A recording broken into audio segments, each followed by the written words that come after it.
Coming up on New Day at Arirang, a long weekend in South Korea sees a downturn in new COVID-19 infections. Only 1,300 new cases expected today, but we're likely to get a clearer picture in the next few days. Also, booster shots due to start for medical workers treating COVID patients. The director of South Korea's National Security Office is in Washington for talks with US officials.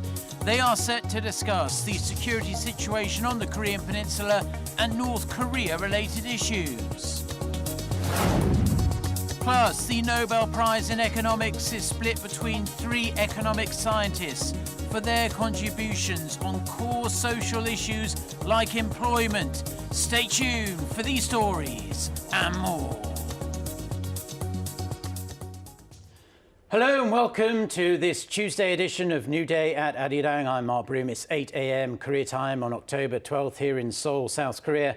If you're watching us in South Korea, we do hope you were able to recharge your batteries over the 3-day weekend. Yes, it was a nice break, but it's back to work for most of us now. I'm Kim Jongun, and we have a packed show for you over the next hour. We will be taking a look at big news stories of the day and get expert insights on the issues facing Korea and the world. Now we start with the latest on the coronavirus situation in South Korea. Despite a dip in the number of confirmed cases, local health authorities are on alert over a potential uptick in new infections as we move deeper into the week. For more on that, joining us live in the studio this week is our Shin Ye-eun. Good morning to you, Ye-eun. Good morning. Let's start, as we like to do, with the daily figure forecast for Tuesday. The exact tally is yet to come out. Normally comes out around 9:30 a.m. Korea time, but how's it looking so far? Well, we're expecting to see the numbers stay below 2,000 and maybe even as low as the 1,300s. And from midnight to 9 p.m. yesterday, a total of 1,274 cases were reported. That's 241 cases less than at the same time the previous week. And among local infections, over 72% were from the Greater Seoul area. Now, Tuesday's caseload would have most likely dropped compared to last week when it was over 2,000. But authorities have warned that this number could easily go up later in the week. Right. We cannot forget that we've just spent another 3-day weekend last week after the country also had a long weekend. The reported daily tally quickly jumped from the 1,500s to the 2,000s. And that's because during the weekends, not a lot of people visit COVID-19 test centers. Authorities also expected many to have traveled across the country to enjoy the long weekend. And that's why they said that they would carefully monitor a potential uptick in COVID-19 cases this week that would actually show just how much the virus spread over the 3-day weekend. Now let's move on to the vaccination front. That's front and center in many people's minds. We hear now that finally this milestone the South Korean government has been talking about for ages now. 7 out of 10 people in South Korea have now received at least one shot of a COVID-19 vaccine. Right. South Korea on Monday saw 40 million people vaccinated with at least one jab. And the country achieved this major milestone just 228 days since they first started inoculations. And as for the adult population, more than 90% have received at least one jab. Well, yeah, and we're also hearing that booster shots will be administered beginning today. Who are eligible? Right, so medical workers will be the first in line to receive these booster shots. And to give you more details, some 45,000 medical staff that have been working on the front lines fighting against COVID-19 are eligible. Most of them actually received their second dose of the Pfizer vaccine back in March and April. So their booster shot will be a Pfizer shot, which they can receive by October 30th at the medical facility they work for. Next up will be seniors aged 75 and up, or those who work at relevant facilities like nursing homes and that have received their first jabs from April. And this aligns with the WHO's recent recommendation that people with weakened immune systems should be given a booster shot. A panel of WHO vaccine advisors called the Strategic Advisory Group of Experts on Immunization specifically cited people over the age 60 who have been inoculated with Chinese vaccines like Sinopharm and Sinovac should especially get an extra shot because studies in Latin America showed that they did not perform as well over time.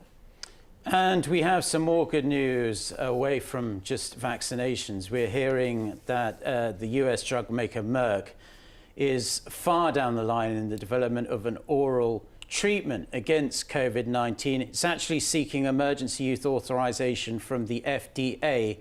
So tell us more about this.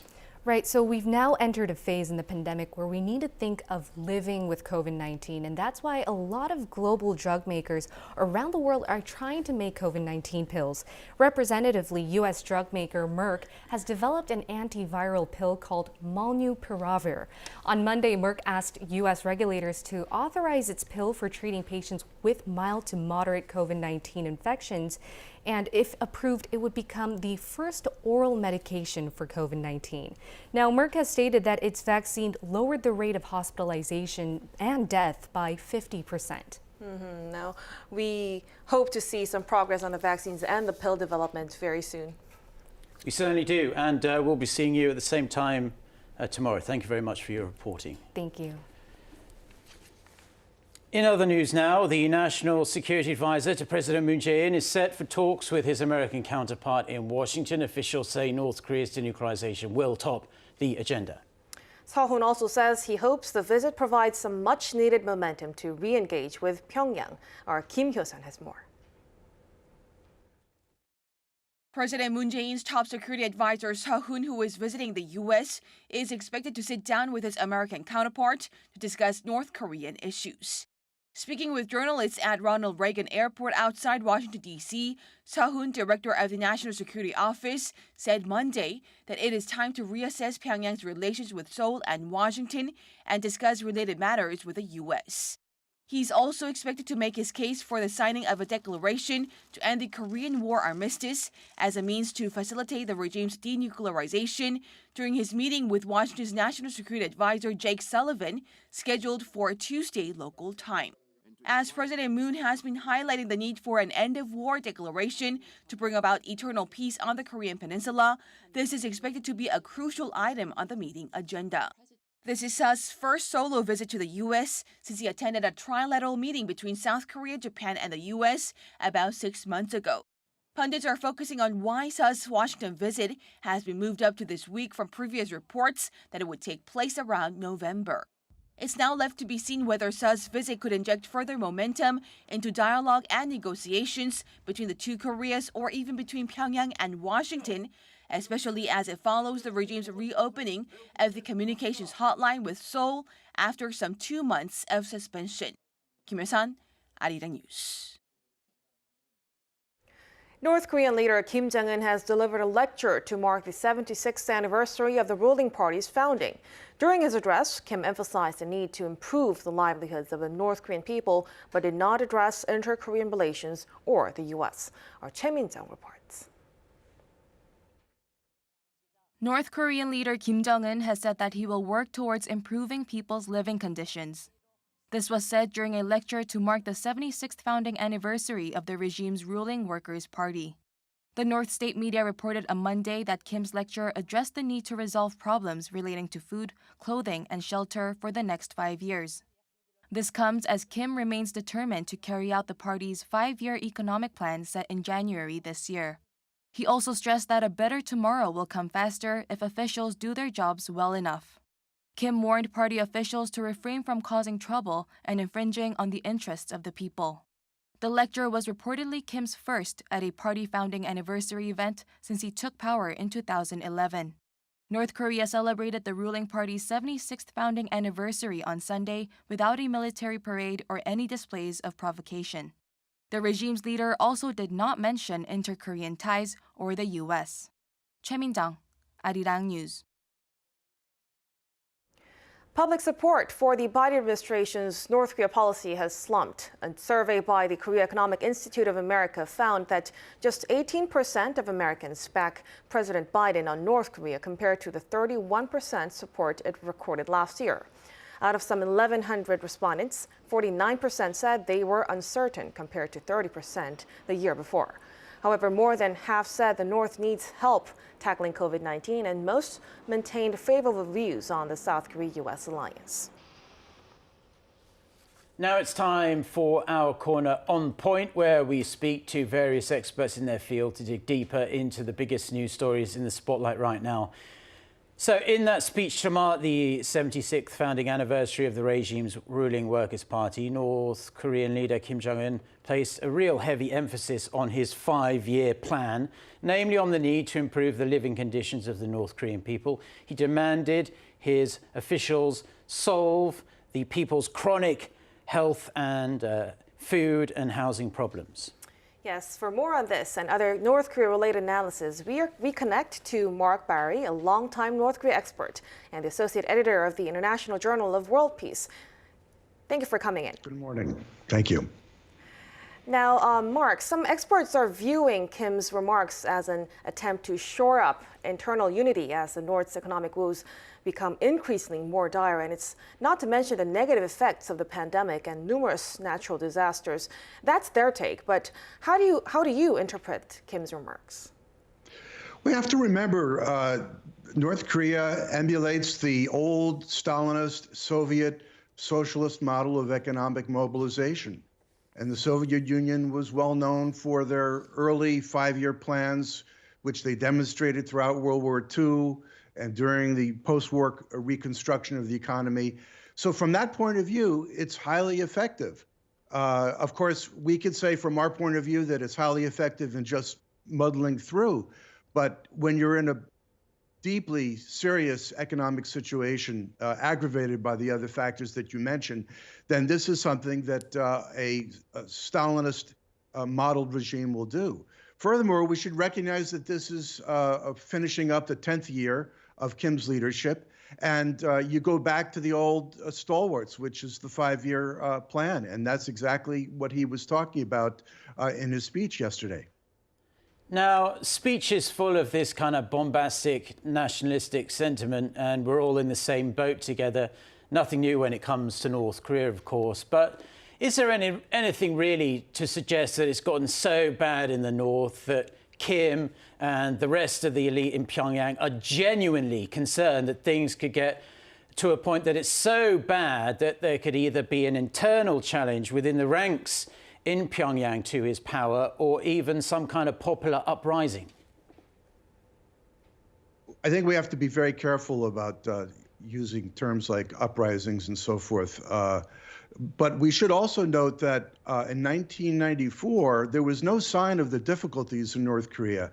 But the NGO I worked with, by December of '95, we were told directly by North Korea that they were in really bad situation and they needed to be able to get out of it with some Western help. So I would say that the problem is not so much what's internal dissent, because what will happen is that people will be exposed if they disagree, and they'll get purged, just like the uncle was purged, or in lesser ways. In my opinion, the biggest problem that North Korea fears, whether it is right or not, is the fact that Chinese pressure is forcing it to conform to its foreign and defense policies, and wishes North Korea, in my view, to slowly integrate its economy into that of China's northeast. And that would lead to a progressive loss of North Korea's sovereignty. So this is how I think the North sees it, whether or not Chinese intentions would actually lead to that. That's what they fear is the biggest threat. Mm-hmm. Now, on its relations with South Korea, North Korea has been softening its tone toward the South in recent weeks, but we also need to keep in mind that President Moon Jae-in's term ends in the next 5 months. How might the North's attitude shift towards Seoul should the more conservative People's Power Party take over the levers of power in South Korea in March 2022? We only need look back to the days of President M.B. Lee and President Park. North Korea knows that A conservative South Korean government will at best pay lip service to inter-Korean relations, but in fact, a conservative government will urge the U.S. not to engage the North, and that will make North Korea unable to balance the Chinese pressure that I was speaking about, and thus it would create, in the North's view, an existential crisis for it.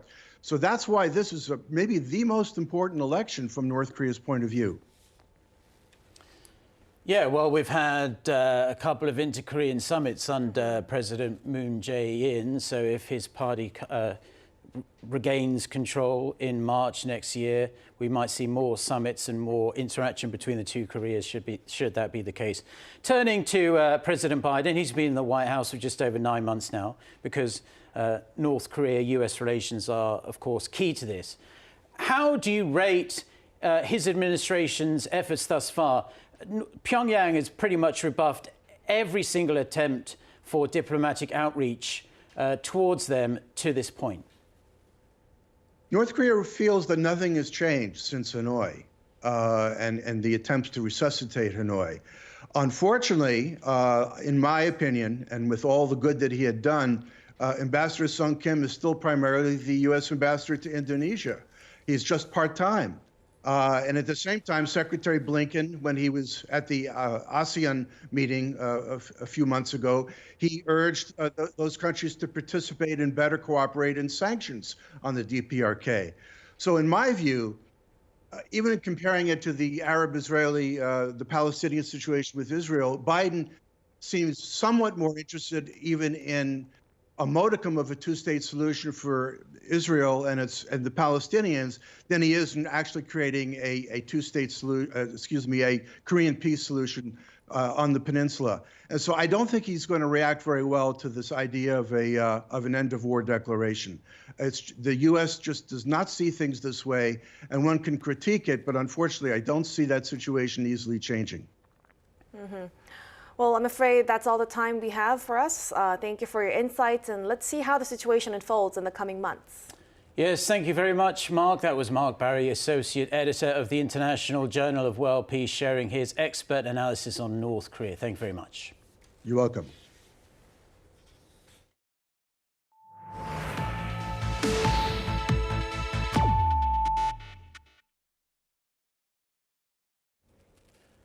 Three US-based economists have won the Nobel Prize in Economics for their real-life experiments on the labour market. One of the winners showed that a higher minimum wage doesn't have an impact on hiring, and the others provided ways of ensuring such studies reflect actual real-life conditions. Kim Sung-min with the details. This year's Nobel Prize in Economics was awarded to a trio who used natural experiments, those analyzing real-life situations, and showed that they could help to answer some of society's most pressing questions, from minimum wage to migration. Those sharing the award are US-based economists David Codd, Joshua Angrist, and Guido Imbens. David Codd of the University of California was recognized for his work on how minimum wage, immigration, and education affect the labor market. His work showed how an increase in the minimum wage does not necessarily lead to fewer jobs.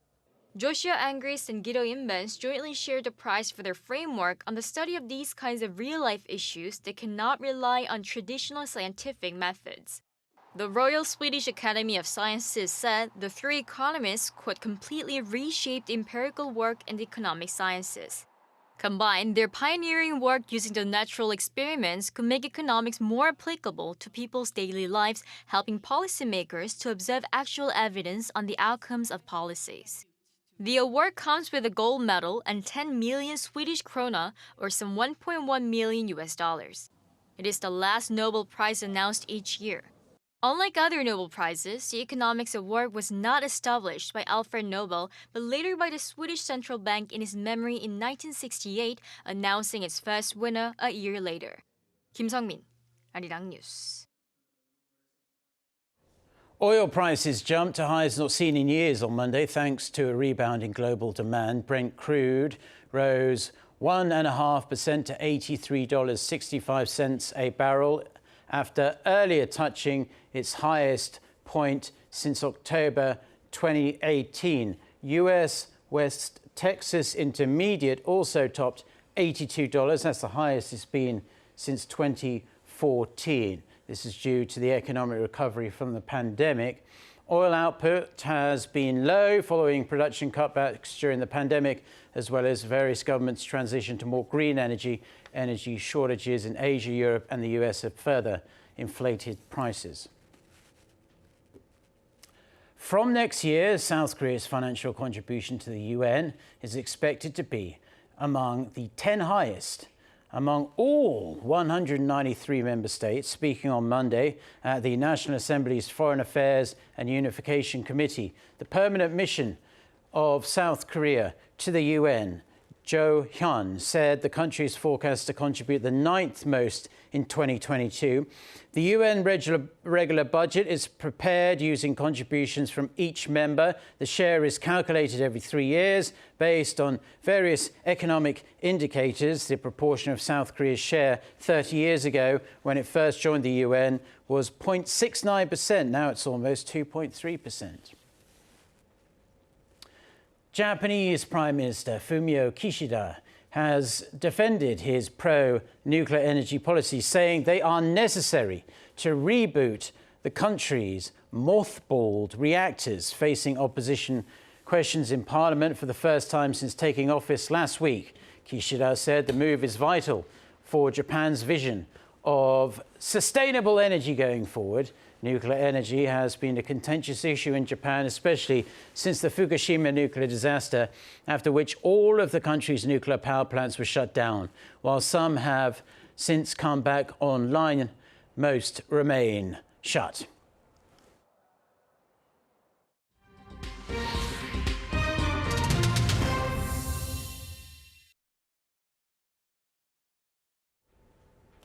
Now we cross over to our Oh Soo-young for Global Insights for an in-depth look at important developments in world affairs. Thanks for the intro, Wogan. It's time for Global Insight indeed, where we connect with experts from around the world on issues making headlines. Well, tensions have flared around the Taiwan Strait, stoking fears of armed conflict after Beijing flew a record number of military aircraft in skies near Taiwan earlier this month, stopping short of its airspace. The communist regime has continued to express its intention to carry out reunification with the island. Taipei officials have refused to bow to pressure and warned China could carry out a full-scale invasion in 4 years' time. Washington called Beijing's recent actions risky and destabilizing, while China has retorted that America's weapon sales to Taiwan and its ships navigating the Taiwan Strait were provocative. So is this a prelude to a greater conflict? For insights on this, we connect with Wen-Ti Sung, lecturer of the Taiwan Studies Programme at Australian National University. We're also joined by Joseph Bosco, former China Country Director in the US Office of the Secretary of Defence. Very warm welcome to you both. Thanks for joining us today. And well, starting with you, Mr. Sung. Now, Taiwanese officials, they've been raising concerns recently about the possibility of a Chinese invasion, given the recent events that have happened in skies near Taiwan. And while the defence minister, he's described the situation as being the most serious that he's seen in the more than 40 years that he joined the military. How precarious do you think is this, the situation is? I think we should be alert, but not exactly alarmed just yet at this point. I think neither China nor Taiwan have much incentive to really resort to war.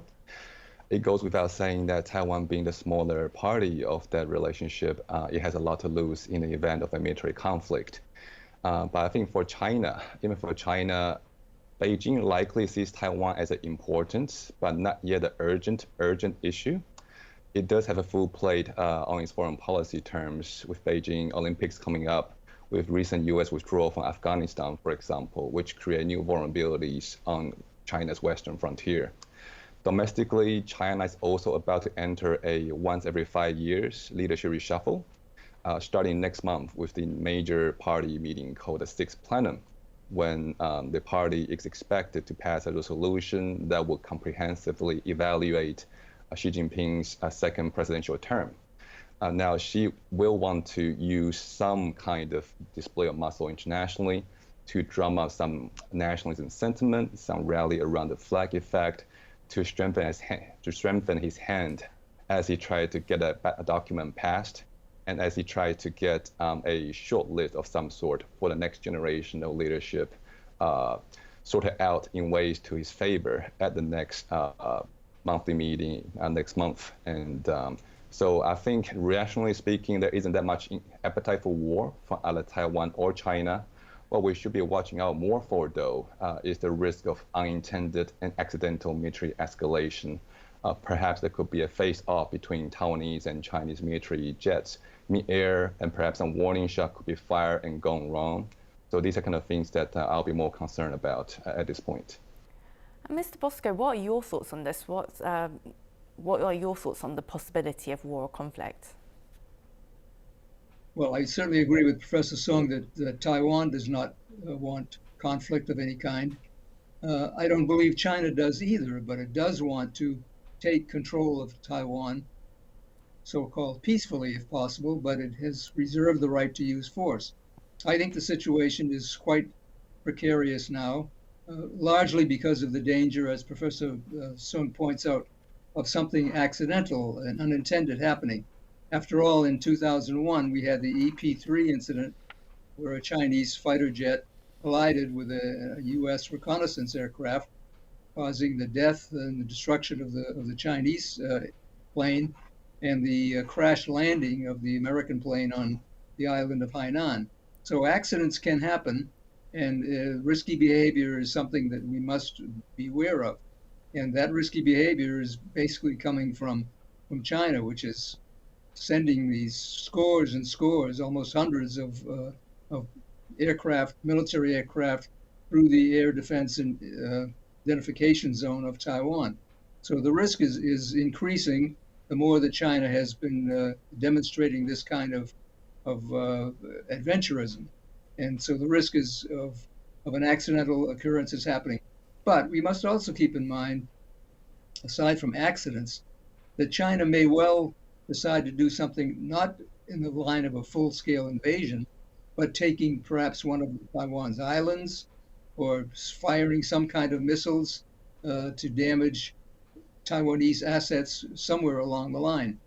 The danger of Chinese miscalculation is very great, and I believe that it's all the more reason why we need a greater declaration of strategic clarity coming from the United States that we will not tolerate any military aggression against Taiwan.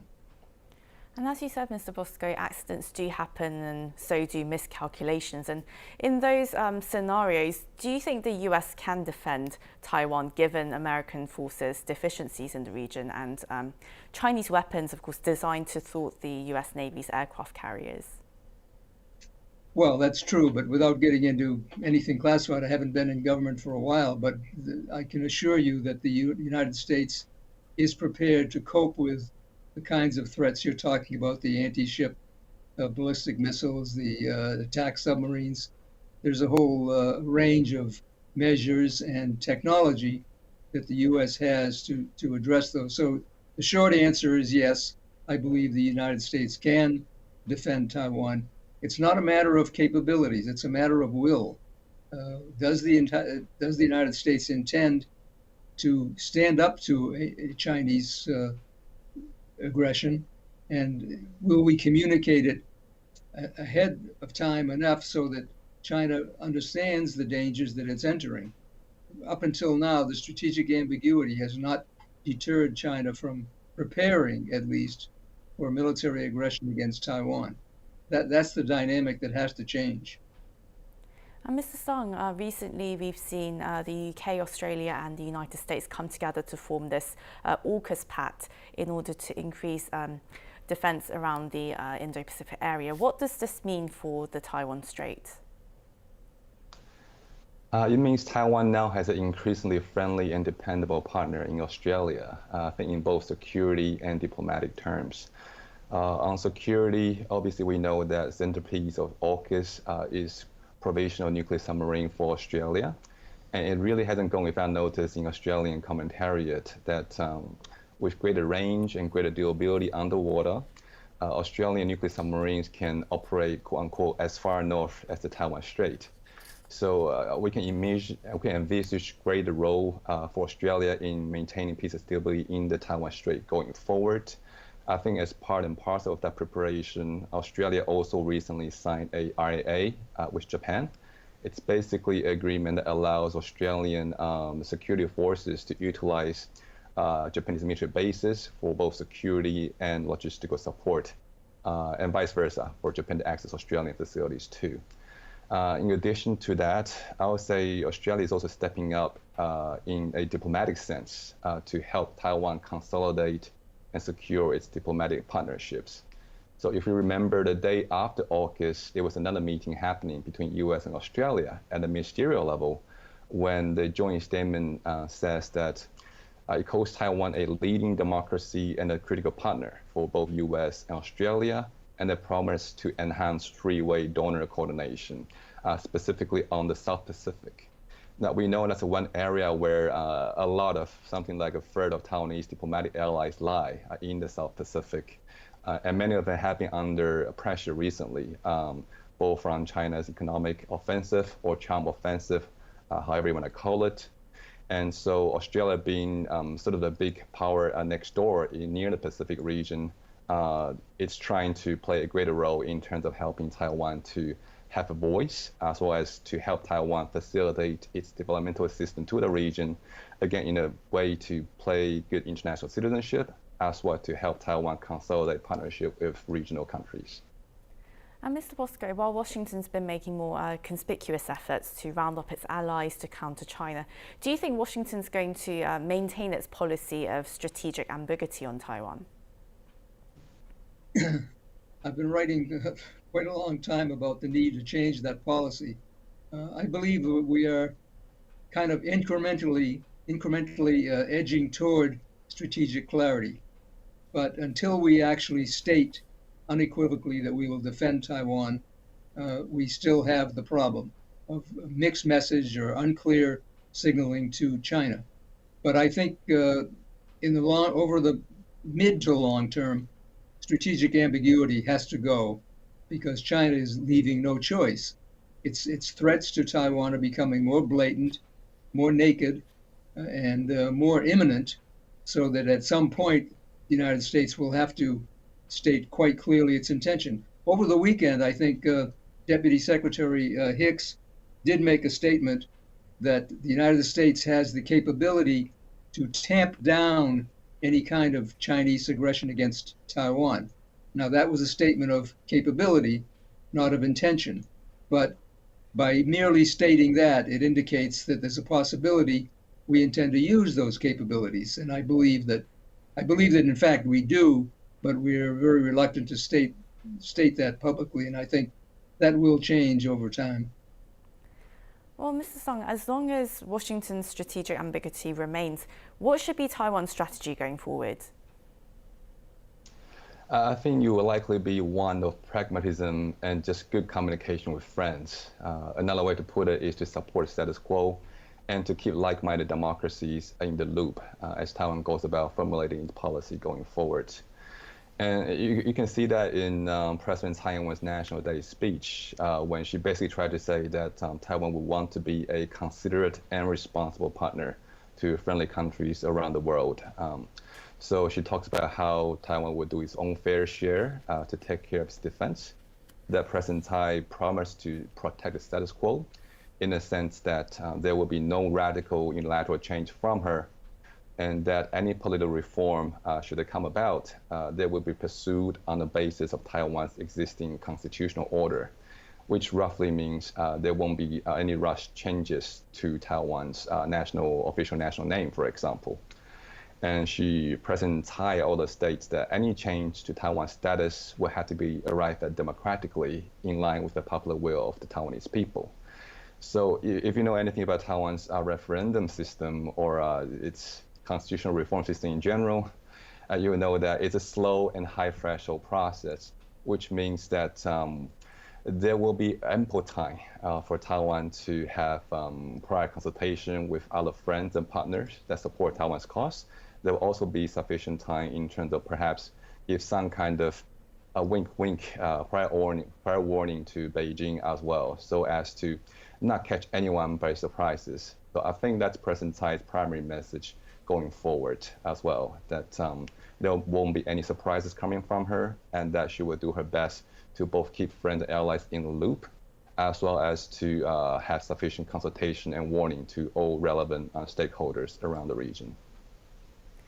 And Mr. Bosco, well, the first high-level meeting between US and Chinese officials in Anchorage was conspicuously acrimonious, but it seems that the mood was indeed lighter during Jake Sullivan's encounter with his Beijing counterparts recently. Do you expect the relationship to improve by the time Mr. Biden and Mr. Xi hold bilateral talks before the year is up? I think there's a strong likelihood that that will happen. Of course, we have to keep in mind that China can dial up the pressure or dial it down whenever it chooses, and so much of the initiative is in its own hands as to whether there will be an acrimonious meeting with Biden. Keep in mind that even when, aside from Alaska, since Alaska, there have been subsequent meetings, and China has been very tough, very vitriolic in its rhetoric during those meetings with Wendy Sherman and others. So with Antony Blinken, I think that we'll see. They can turn, as I say, they can turn the volume up or down as whatever they think will play into their hands at the moment. Biden, we have to be careful because Biden has been damaged so badly by the Afghanistan debacle that he's looking forward to something positive in terms of international relations. So he may be a little bit too willing to make concessions or to yield to the Chinese will. That's something we need to watch carefully. Well, that's all the time we have today for this segment. Thank you so much for your insights. Thank you. Thank you.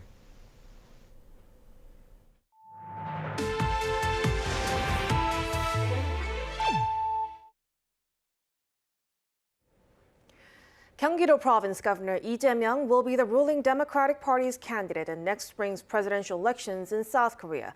However, his victory was not without controversy. The runner-up former Prime Minister Lee Na-kyun says he will appeal, insisting the votes cast for candidates who withdrew should have been added to the total. Our Lee Kyung-un reports. Gyeonggi-do Province Governor Lee Jae-myung has been nominated as presidential candidate for the ruling Democratic Party. Lee won the last regional primary held in Seoul on Sunday. Governor Lee won 51.45% of votes by party members, continuing his dominant lead from the previous primaries. Former Prime Minister Lee Na-kyun came in second at 36.5%. Also released on Sunday were the final round of online votes open to the general public. Lee Na-kyun won 62.37% of the votes and was able to dramatically narrow the gap with frontrunner Lee Jae-myung, but still fell short. That's because Governor Lee Jae-myung had won all of the previous regional primaries except for one, as well as 2 rounds of public vote, totaling his votes to 50.29%, over 10 percentage points more than the runner-ups. During an acceptance speech, the DP's presidential hopeful called for party cooperation heading into the actual race and vowed to become the president for all if elected.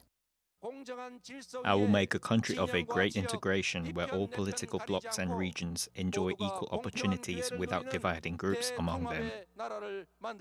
Shortly after the announcement, Lee Na-kyun's camp announced that it has decided to appeal against the party's election committee results. It argued that the votes cast for 2 candidates who withdrew should be counted toward the total votes. That would effectively push Lee Jae-myung's percentage below the majority, sending the race into a runoff. But DP Chairman Song Young-gil on Monday said that the party has confirmed the nomination. The DP is the first major party to choose its candidate ahead of next year's presidential election. It will soon be followed by the main opposition People Power Party on November 5th. Lee Kyung-un, Arirang News. President Moon Jae-in recently suggested a ban on the consumption of dog meat in South Korea. The issue has been highly contentious for many years, with strong opinions on both sides of the argument. If a ban is imposed, it would end a practice that dates back centuries in Korea. Kim Jongun explains further. This is Daegu Chilseong dog meat market, the only dog meat market left in the country. Farming cultures like the Korean Peninsula, southern parts of China, and some Southeast Asian regions, people consider dogs to be one of the few ways to consume animal protein.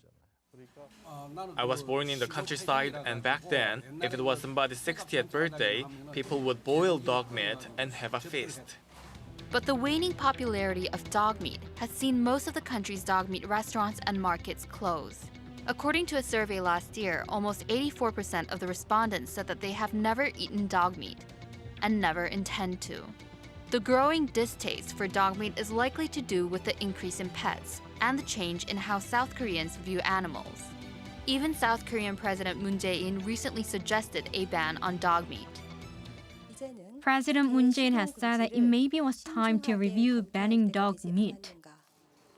The merchants seem to be on edge, fearful that their livelihoods could be taken away at a moment's notice.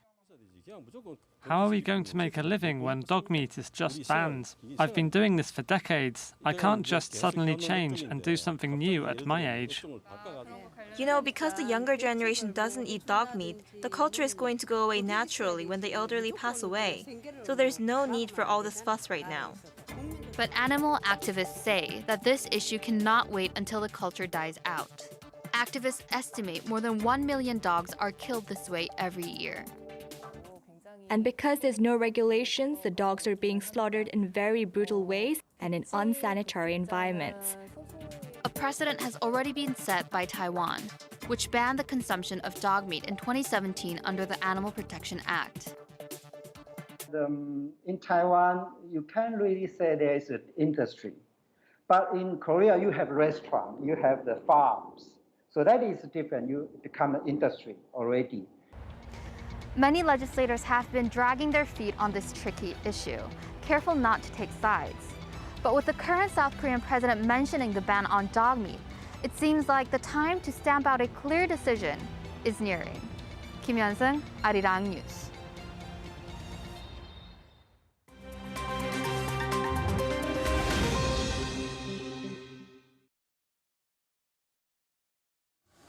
Let's take a look at what's going on in the world now. The Taliban and its new government will hold talks with EU officials on Tuesday, as the group's acting foreign minister announced Monday that it's seeking international aid and support. The talks also come as the Taliban seek international recognition as well as assistance to avoid a humanitarian disaster after they returned to power in August following the withdrawal of U.S. troops after 20 years of war. Acting Foreign Minister Amir Khan Muttaqi said balanced international relations can save Afghanistan from instability, adding that he's already met German officials and a British parliamentarian in Doha. Tuesday's talks also come as Muttaqi led the Taliban's first in-person meeting with U.S. officials since the American pullout. Over in Austria, Foreign Minister Alexander Schallenberg on Monday was sworn in as the new chancellor after Sebastian Kurz resigned in the face of corruption allegations. The career diplomat and a close ally of the former chancellor was sworn in by President Alexander Van der Bellen at the Hofburg Palace in Vienna. During the ceremony, the Austrian president expressed optimism that Schallenberg will lead the country in the midst of controversy surrounding his predecessor. Your experience tells you exactly how to come to the best solution in such a situation, which is the best for everyone. I am convinced that those skills will prove very useful for your job as new Chancellor of Austria. Kurz, who has denied allegations of corruption and bribery, will remain head of his party and become its top lawmaker in the parliament. Opposition politicians argue that this means the former chancellor will effectively remain in charge of the country, while Schallenberg will be a figurehead. Kurz on Saturday announced he was stepping down from his position days after his office was raided by Austrian prosecutors, investigating him and members of his team on suspicion of bribery, corruption, and breach of trust. And finally, a 1,500-year-old winery the size of a modern-day football field has been unearthed in Israel. revealing how vintners met demand for high-quality white wine, which was popular throughout the ancient world. The ancient winery was excavated in the city of Yavne, some 30 kilometers south of Tel Aviv. According to the Israel Antiquities Authority, the winery was once able to produce about 2 million liters of fine wine a year. At the excavation site, dozens of wine jugs in a variety of shapes and sizes were also uncovered and are known as Gaza jars, named after the nearby port from which they were shipped abroad. Such jars have been found all across Europe, showing the high demand for the wine at the time. 이승재, Arirang News.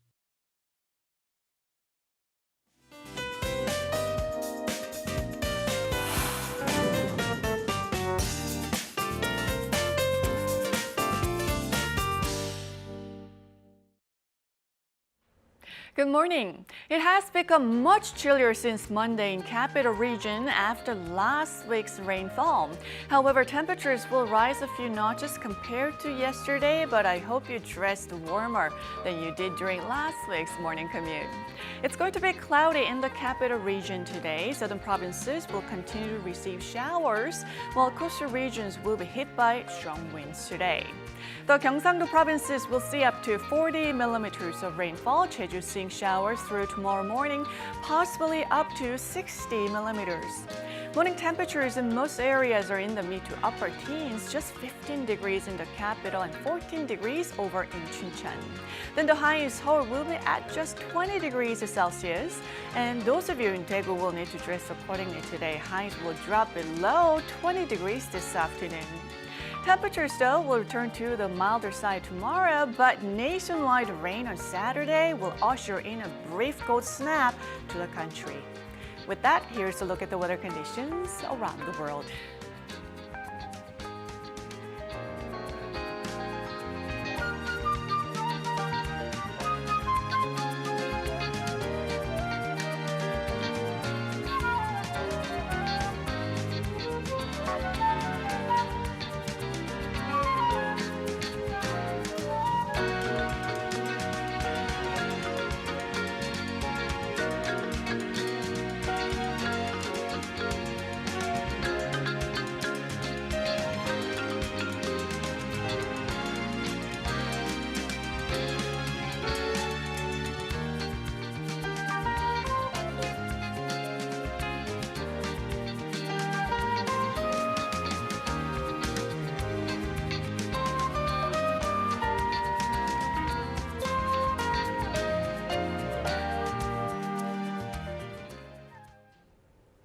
That's all we have for today. Thank you for watching, and we'll be back at the same time on Wednesday, 8 a.m. Korea time with New Day at Arirang. I'm Kim Mo-kyan.